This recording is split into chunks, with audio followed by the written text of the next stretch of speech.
Today's video, we will recapping the anime Peach Boy Riverside.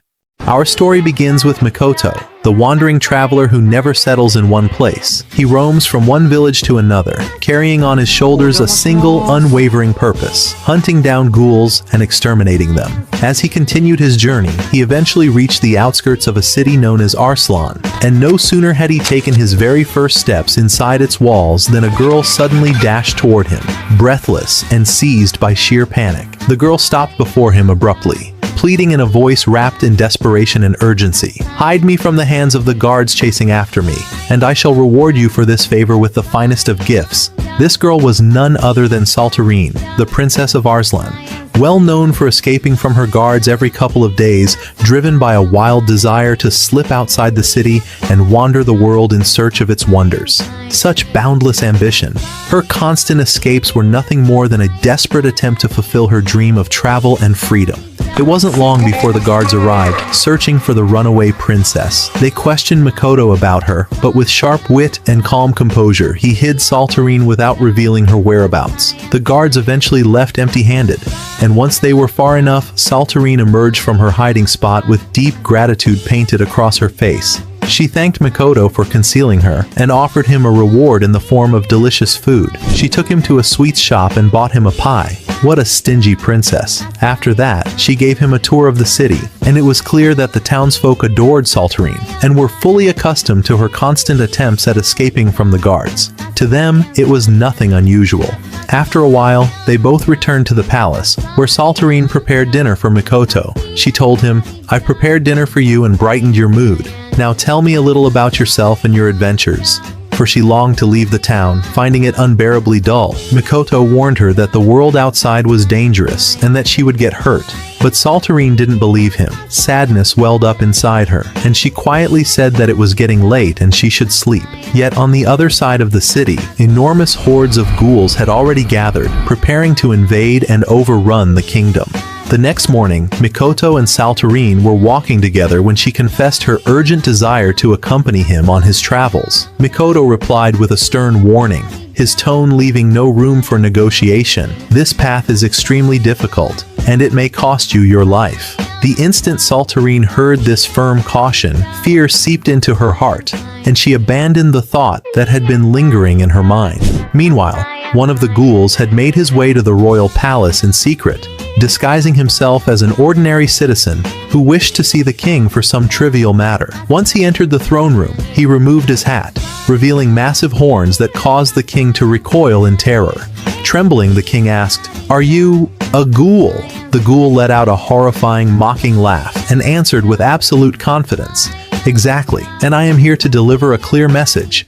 You will give us 30 victims every month, or I will wipe out your entire kingdom and everyone in it." The king shook violently from overwhelming fear, completely unsure of how to deal with such a disaster. One of the shocked soldiers attempted to threaten the ghoul, but in less than a single second, the ghoul struck him down and killed him effortlessly. The ghoul then turned back to the king and said coldly, "No, don't count this one among the 30 victims," before leaving the palace, as if nothing had happened. As the ghoul exited the palace, he caught sight of Mikoto walking beside Saltarine.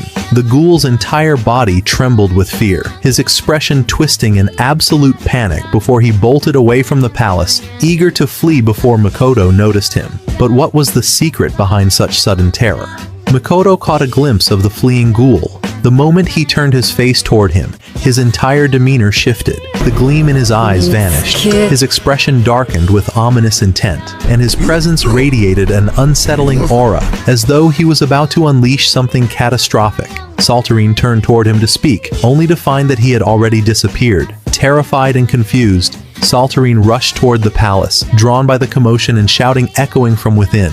Inside, the king was utterly lost, unable to decide how to respond to the impending calamity. The people were divided. Some demanded war and confrontation, while others believed they must offer sacrifices to avoid total destruction. When the king saw his daughter Saltarine, he sighed deeply and said, "I must confess something to you. Haven't you always asked to leave this country? Very well, I grant you permission now. Shocked, Saltarine asked with disbelief, "What is happening?" At that very moment, the soldiers' voices rose in alarm. A massive army of monsters is about to invade the kingdom. Saltarine ran forward to see them for herself, when suddenly something strange began happening to her. She wondered anxiously, "What is this? My eyes, they hurt. My body feels hot.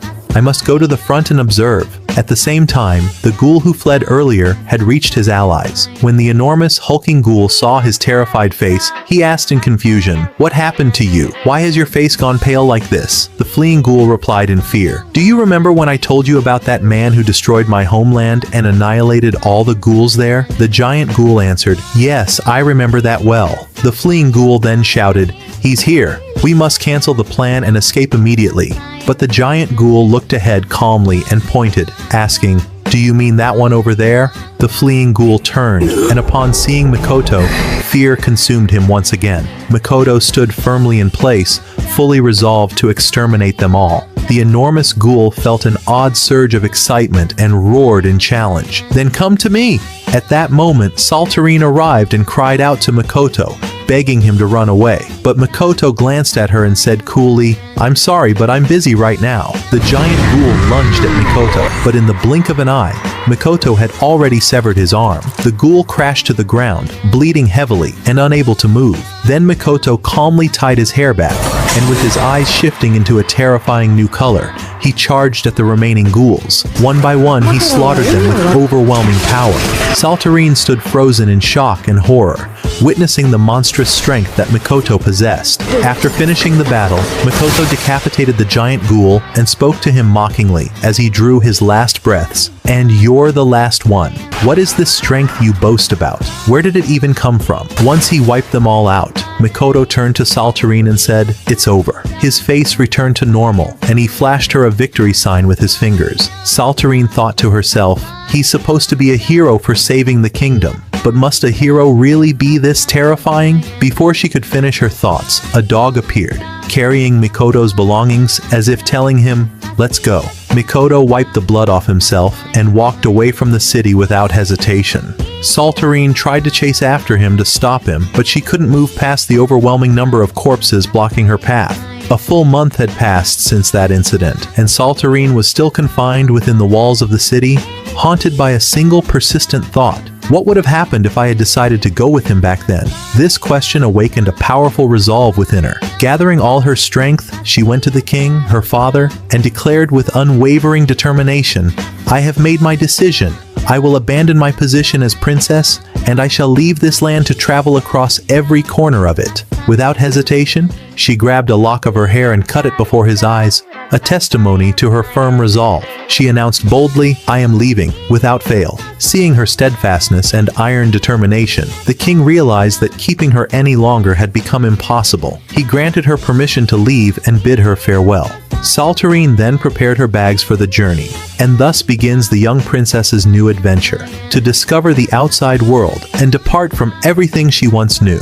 As Saltarine set out on her journey, she was startled to find a strange creature lying on the ground, half human, half animal. Its appearance was astonishing enough to make her murmur to herself, "I should stay away from these strange and frightening things." She was about to walk away, but then she heard a faint squeaking sound coming from the creature's stomach, like the whimper of hunger. Moved by compassion, she decided to offer the creature a carrot to eat. She sat beside it, and the two exchanged a few words. Saltarine then discovered that this rabbit-like creature's name was Frau. Frau devoured the carrot with overwhelming joy, for after all, she was still a rabbit, completely unable to resist such delicious food. As they sat together, Saltarine pulled out a drawing of Mikoto and showed it to Frau, asking, "Have you seen this man before?" Frau stared at the drawing with blank, uncomprehending eyes before saying with almost painful honesty, "No, I haven't seen him." Saltarine replied, "Very well, I shall continue my journey now." But the moment she began to walk away, she found Frau following her, calling out,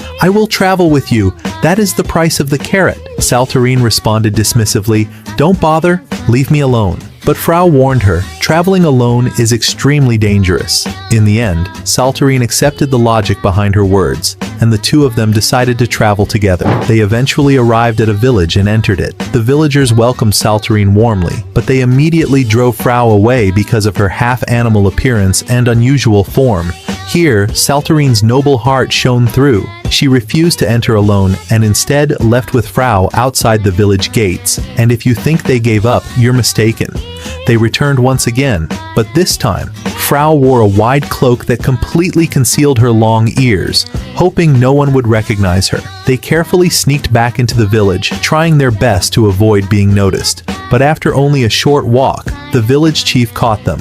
Strangely enough, and due to Frau's disguise, he did not recognize her at all. I truly don't know how he failed to notice, my friend. Perhaps his mind was foggy, or exhaustion had taken its toll. The chief escorted them to his home to honor and welcome them. Saltarine sat eating with the man, while Frau was completely absorbed in munching on her carrots inside the room. After the meal, Saltarine questioned the chief with clear suspicion. Why all this excessive generosity and kindness toward us? Do you intend to make us your servants or what? The man replied calmly and sorrowfully, as though recalling a painful memory. No, my daughter. Until just a few days ago, monsters plagued this village. They attacked us relentlessly and devoured our people mercilessly. He continued, but a lone traveler passed through our lands, slaughtered all those monsters, and saved the village from certain destruction. That is why our people now live in safety and peace. And of course, after witnessing the heroism of that wandering traveler, I decided that from now on, I would welcome every passerby who enters our village, said the village chief with his respectful tone as he recounted the story to Saltarine about their savior. Here, Saltarine realized that this savior could only have been Mikoto, so she asked the chief about him. The kind man replied that Mikoto had already left and that he did not know where he had gone afterward. Saltarine simply said, "Very well," then asked him why the villagers hated demi-humans so deeply. The chief answered clearly, because they are mindless beasts and they pose a great threat to humans. Saltarine replied, "Very well,"